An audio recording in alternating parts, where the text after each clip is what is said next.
Welcome to Exposed Affair. Please subscribe my channel. We bring real cheating stories for you. For 2 years, I thought I found a man I'd spend the rest of my life with. His name was Ryan. He was charming in a quiet way, the kind of man who didn't need to speak loudly to command a room. I met him at a charity fundraiser in the city. I was there for work, managing the press coverage, and he was attending on behalf of his family's foundation. He was dressed simply in a tailored navy suit, sipping bourbon and reading the program when I bumped into him. We talked that entire night. It felt easy, natural. From that evening on, it was as if the universe had chosen him for me.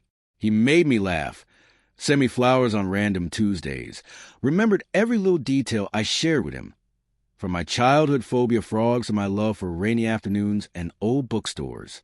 When we started dating officially, everything fell into place. For the first time in my life, love wasn't complicated. It was calm, steady, familiar. And then I met his twin. Ryan had never mentioned he had a twin until almost 6 months into our relationship. We were at his family's summer home by the lake, and I had just come out of the shower, towel wrapped around me, when I bumped straight into him in the hallway. Only it wasn't Ryan. "Hey, sorry." He blinked at me with a smile, and there was a moment where my stomach twisted. Something was off. Same jawline, same height, same eyes, but not Ryan. "I'm Evan," he said after the pause, clearly seeing the confusion on my face. "Ryan's twin." My heart slowed. "Oh, wow." He never told me. He just chuckled. That sounds like him. Doesn't like to complicate things. When I asked Ryan about it later, he shrugged and said they weren't close. Evan traveled a lot for work, did logistics consulting internationally, and they barely spoke more than once or twice a month. It sounded plausible. So I let it go. The strange thing started small. There were days when Ryan felt off. Not in any huge, dramatic way, just subtly different. He'd kiss me differently. Or he'd misremember something we did the night before. Sometimes he smelled different. Cologne I didn't recognize or none at all. There were nights when we made love and he felt distant.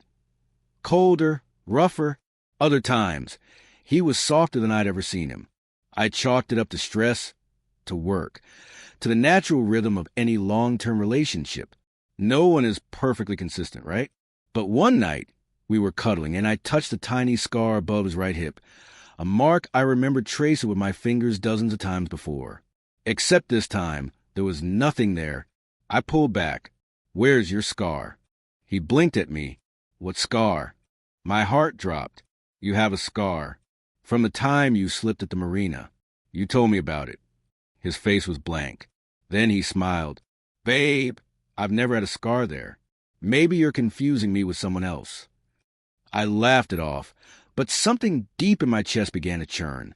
It wasn't until we were engaged, after he proposed with a vintage diamond ring at the top of the snowy hill in Vermont, that the cracks turned into gaping holes. He had left his phone on the table. I wasn't the snooping type, but when it vibrated with a message that said, "Did she suspect anything last night?" something inside me broke. I opened it. The sender, Evan, and the chat history? Terrifying. They'd been taking turns, tag-teaming me like a twisted game. Nights I thought I was with Ryan, I was with Evan. When I thought Ryan was too tired, Evan would step in. They'd joke about it, brag, even had a code for it, the switch. They'd laugh about how I never noticed, how they could fool me with just a change in cologne or a slight shift in tone. I scrolled, shaking. Vomit rose in my throat. 2 years. 2 entire years of being loved, lied to, and shared like a toy. I waited. I didn't scream. Didn't cry. I planned. The next night, Ryan came over with wine and takeout, smiling like nothing had happened. "Hey, baby," he said, leaning in for a kiss. I stepped back. "Where's your scar?" I asked calmly. He froze. "What?" "The scar. The one above your hip. Where is it?" His face flickered just for a moment, and I saw it. That look. Recognition. Guilt. Fear. I stepped closer. "Was it you I made love to last Thursday night? Or was it Evan? Tell me. Say it out loud." He opened his mouth, closed it, said nothing. I nodded and reached into my pocket. I know everything. I held up the printed messages, the screenshots, every conversation, and then I walked out. Chapter 6, The Fallout. Ryan and Evan tried calling, texting, emailing, begging me to understand, saying it was a mistake, that it started as a prank, that it wasn't supposed to go on this long. But it had. They had stolen my consent. I reported them both. The legal lines around identity, deception, and sexual misconduct are blurry, but I want it on record. I moved out of the city, got therapy, cut ties, started rebuilding. But the worst part wasn't what they did. It wasn't even the betrayal. It was the loss of my own memories. I didn't know which moments were mine anymore, which kisses were real, which nights were genuine, which laughter belonged to the man I chose, and which ones were lies performed by a stranger with the same face. It's been a year now. I'm stronger. I've learned to trust myself again, to listen to my instincts. I still believe in love, but now I know that love without respect is just manipulation dressed up in pretty words. To anyone reading this, don't ignore the small signs. Don't doubt your gut. Don't let charm blind you to truth, because sometimes the person you love isn't one person at all. And a betrayal that breaks you doesn't come with a scream. It comes in whispers, with a familiar smile, and 2 sets of identical eyes. A year later, I received a wedding invitation. I almost didn't open it. It came in an ivory envelope, hand addressed in gold ink. No return name, but the handwriting looked familiar. Inside was a single card. You are cordially invited to the wedding of Evan Mitchell and Isabel Langford. I blinked.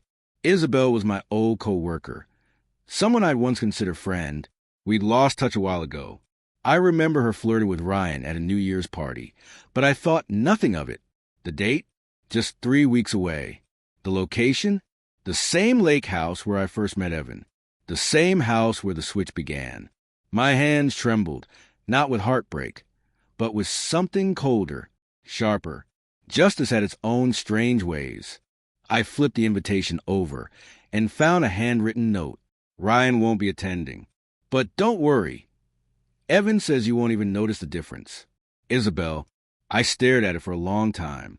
Then I smiled, because I wasn't broken anymore. Because Evan had no idea the trap he'd just stepped into. You see, before I left last year, I'd mailed a detailed, anonymous file to a journalist friend. She'd been working on a podcast about deception, trauma, and identity crimes. What the twins did to me, it wasn't just betrayal. It was fraud. It was assault. And it was coming to light. The story aired last week. It went viral. The police were reopening the case. And now, they get married under the shadow of that truth, forever haunted by the story of how they were the monsters behind masks, and I was the girl who unmasked them, not with revenge. Not with violence, but with truth, the kind that doesn't just hurt.